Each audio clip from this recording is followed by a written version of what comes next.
Misy fotoana te hiresaka amin'ny tenako fa vao tonga eo amin'ny fitaratra dia tsisy mikôzy izay mitsamina. Misy fotoana miady amiko ihany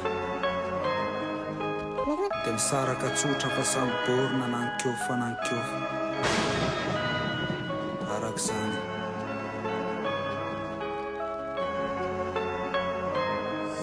Izory tsotra fotsiny ohatry ny atramo sainy lalana, ny afim-panatsy ho filota karaha hoe mitato talaka. Tsy mila mana-provy, tsy mila maka fankatoavana fatairo, mandroso parsi mieskiva ny takla.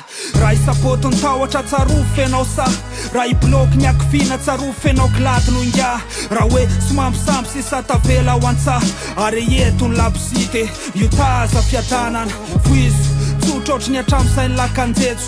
Efa hainao ny manala takoperra tamin'ny rafery vao, mifaretana taneo maharitra ao anaty petro, mandra-pamasany fa io ny fanalahitiny rehetra. Arosenao fary ambony faipy mitondra avondrisina, tanterao nofo miafina antsanao ny sokirina. Ho an'le kofa misy tery, misy fokely, misy fery, tadiaviko aravery tasitara ho ihany reny.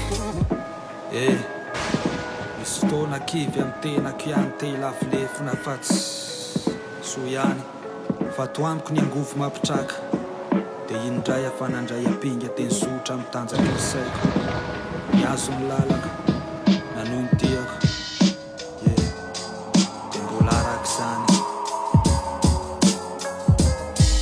Taratasy ho an'ny tena kotsireraka manoratra, avo fa tsy maintsy tody ny tapo ny tendrovohatra. Nalaiko ny takelaka ny santimaka ny mareko, androan'lay nampisivatra izy raha te miterapeko. Ny rara sy ny lesiko natao tonkira tendrapeko, lasa efa nekeko satria manena zay mijaly te mijaly zay manenina. Nanandrana tsy naomby toetra anjara fandrehetra, misy fotoana ne mandalo ihany misaonana. Miala mitondra fisainana menjera te mitraka, zay ny atao hoe fiainana. Anatiko fanaintainana fara te mio tsy maintsy tone, voankazo masaky fotiny efa lola ilay firatsy alaina androne. Raha mbola misy mipitika avy tsy foana lay fanatenako, tsy maintsy sitraneny foana lay fanatenako. Toizana ny lalana tsy asina fanenena ny isanandro, fanomboana fandroany aloha faranako miala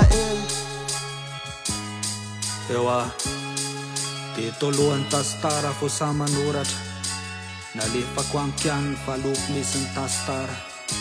Dia nijoro manatrika amin'ny maikin-dralepy fo sa mikosy bobaka, merci ny kiofa fa tafita ny kiofa ny afatra.